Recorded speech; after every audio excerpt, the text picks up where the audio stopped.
Alrighty guys, this is Snugsonblitz. REFORGED, version 2. It dropped a few days ago, and as you might expect, it's the talk of the town in Blitz YouTube land. I'm not going to be sharing any screenshots from REFORGED, so sorry about that. Today it's all about tier 10 gameplay. I've got 4 games on tap for you. One the Murat, STB, T57, and 114 SP2 if I'm not mistaken.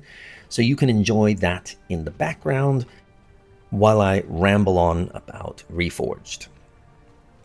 When version 1 was released, I was tempted to give it a shot, but like any version 1, I figured there'd be a lot of glitches and issues. Now, had it been a little bit more playable, I might have jumped in, but I figured, yeah, that's not even worth my time discussing. And Droodles and all the other YouTubers were doing it anyway, so I was like, I'll leave it to them. I did put out a video, I think, talking a little bit about it. But when version 2 dropped, I figured, you know what, I'll do it then. And a few days ago, I was like, okay, now I'm going to do it. So I downloaded the game, tried to get into it. Failed, error. Finally managed to get into the game. I was like, woohoo! Started digging around, clicking here and there and everywhere, and I got booted out. Couldn't even get into a single game before crashing out. And I was like, alrighty, I'm out of here. So I deleted it. I popped onto a few other YouTube videos about it, and it's obvious what the issues are. Yes, wargaming has improved the game mechanics or the issues in the game that were, of course, buggy, glitchy, etc., etc. But the issue I think they're having is to try to do too much in one go, especially with the tech tree and the sets. Now, I like the set idea. It's visually beautiful when you see that screen. It looks like a Netflix selection page. You want this video or that movie or whatever. But with Blitz, it really should just be, as Droodles has stated, the tech trees. German heavies, French lights. Keep the pictures, that's fine. I don't mind that. Just name them a tech tree that people can easily understand. I mean, if you call something, Doombringers, what the hell does that mean? Are they hard hitting? Are they good snipers? What? I don't get it. So that's a big issue. And you're asking everybody who plays the game now to relearn everything, starting from scratch. That's not going to work. They don't want that. Nobody wants that. New players and old players alike will struggle to make heads or tails of this system. It's convoluted. That's the best word I've got for it. Why? That's my question. Why? I don't get it. They've created all these symbols. Again, why do you put more things in rather than simplifying things? You want the game to be intuitive. That's not what it is right now in REFORGED. Right now, it works. It's not that complicated to figure out. I do think they are doing something right, though, with the new version. And that is the ability to search for certain skills or abilities that your tanks have. For example, strong turret or accurate gun or autoloader. Things like that would be very helpful for newer players because they could find a tank that's similar to a tank that they're already playing that they like. Let's say they're doing really well in the Kanonen. I'm like, why am I doing well in the Kanonen? And they realize, oh, it's a sniper camo type tank. So they can search for accurate gun, good camo values, high DPM, fast. And a bunch of tanks will pop up on your screen and you go, huh, similar playstyle or similar abilities. Cool, I'll do that next because I like it. Or they want to test out new things. For example, good turrets. So they'll just see all the tanks and start hopefully going hull down and just peeking over and showing their turret. That is useful information, especially for newer players. What are there now? 600 tanks in Blitz or thereabouts. And that's not going to slow down. They're going to add new tech trees, new premium tanks. That's a lot of information for newer players. The only reason why I know these tanks is because I've played so much. So I've been able to slowly add new tank information to my knowledge. If I had to learn this game from scratch today, I'd be like, whoa, that's a lot of tanks to choose from. So being able to sift and sort this way is a fabulous idea. I wish Blitz had implemented it already. It would be a huge step in the right direction. Now, something not so good. And of course, we've got keys. They did get rid of steel, if I'm not mistaken. That's great.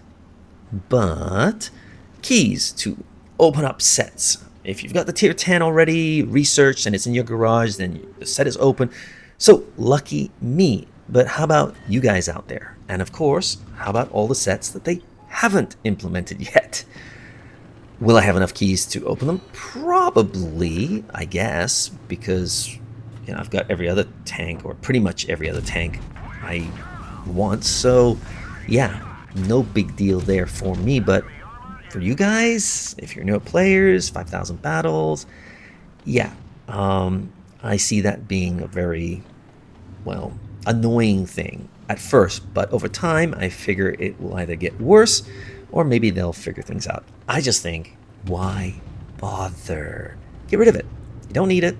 Unuseful. It's just a way to complicate things. Now let's talk commanders. When they were announced in version 1, I knew it was going to be an issue. Why?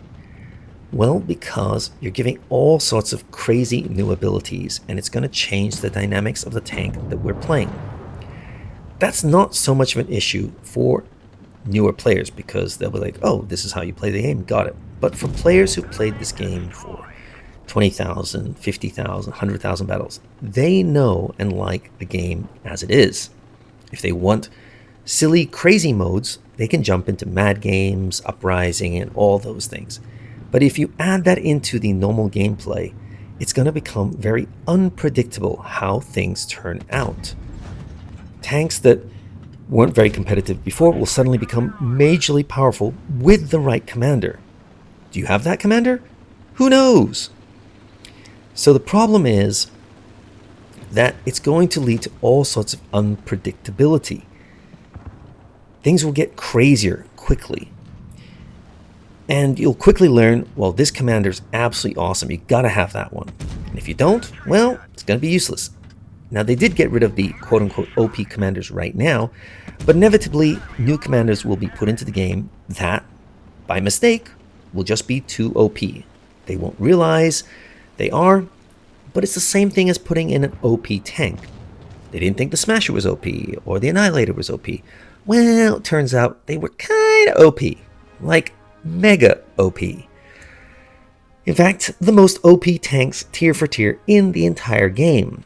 But Wargaming didn't see a problem with them.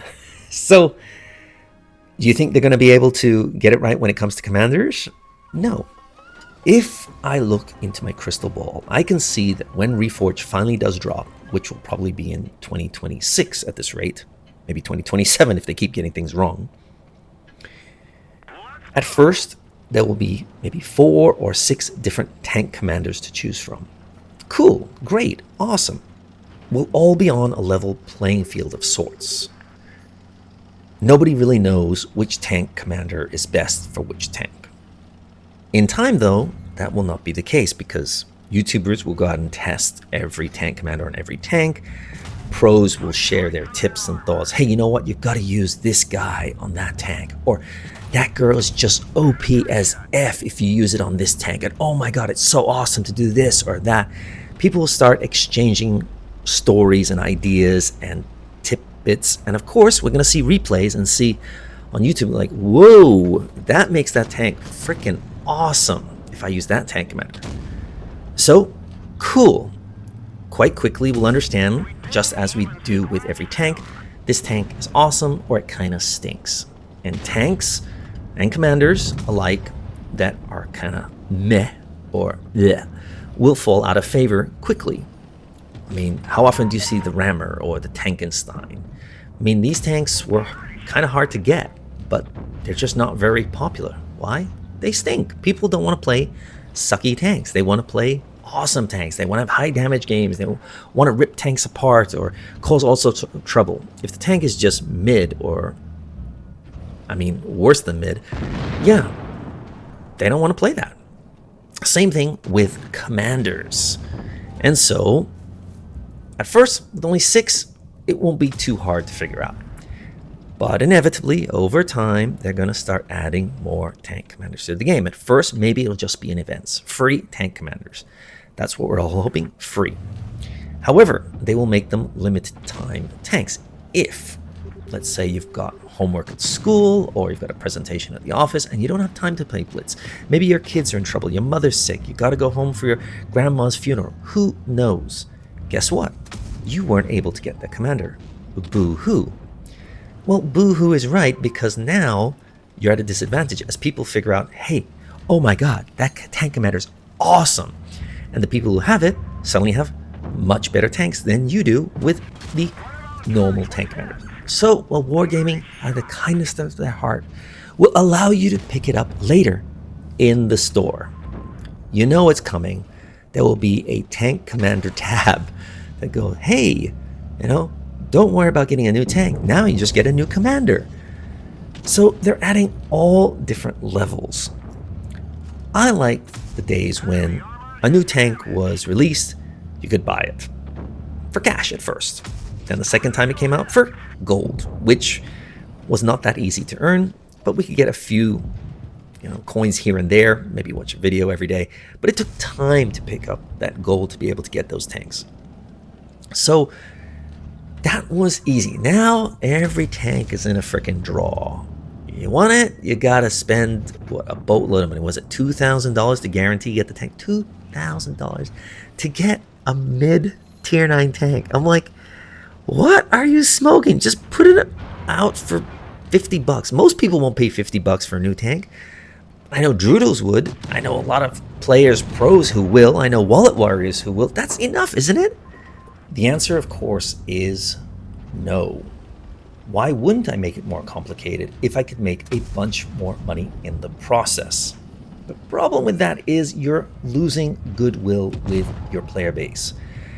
Wargaming has been kind of living dangerously, in my opinion, over the past few years, adding all these drop boxes, lock boxes, Easter egg, keys, hearts, who the frick knows.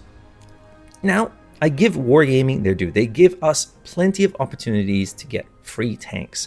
We can play this game absolutely for free and still have a good time playing this game.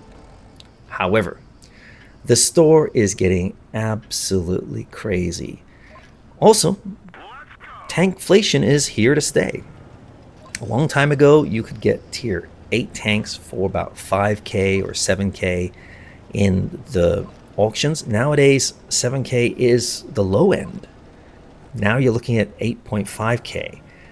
They used to put out tanks fully loaded for 5k. I remember I picked up the Luva for 5k, fully loaded, camo, all this stuff. Now, I just saw a quote-unquote opportunity to pick up a WZ-111, one tank I still have not picked up yet. The price, $7,500. That's a heck of a jump. From 5k for my Luva, I think I picked up the 252 for 5k as well. Now you're looking at $7,500. Yeah, tankflation is here to stay. The auctions that they had earlier this year were not so much auctions as just an opportunity to pick up a tank that you didn't have. Weren't great deals for most tanks. Yeah, a few of the tanks stayed until the end, but most of them were gone pretty dang fast. So, yeah, I mean, I get it. They're a company. They want to make money. And so they're trying every angle they can. And I think they've come to the end of the drop box or locked box draw limitations. So they're looking for a new angle. Guess what? Hello, commanders. I mean, it's not hard to see what they're doing, but it's gonna make things even crazier. The reason Blitz has been able to stay around as long as it has is because the gameplay has been consistent. But with commanders coming into the game, that is going to change in a hurry, if you ask me. The thing is that commanders may help newer players in the beginning because they'll suddenly be more competitive in certain tanks than they ever were before. However, once good players and experienced players figure out the dynamics of these commanders, they will take full advantage of them. And it's going to be an issue. I can see games being even faster than they are today, as the damage potential will increase dramatically. Hopefully, armor will be balanced that way, but just keep it as it is. It's just going to make it more like a special mode than Blitz is, and that's what I fear. And so, as we come to the end of the last game for you guys today, hope you enjoyed them. Those are my thoughts on REFORGED.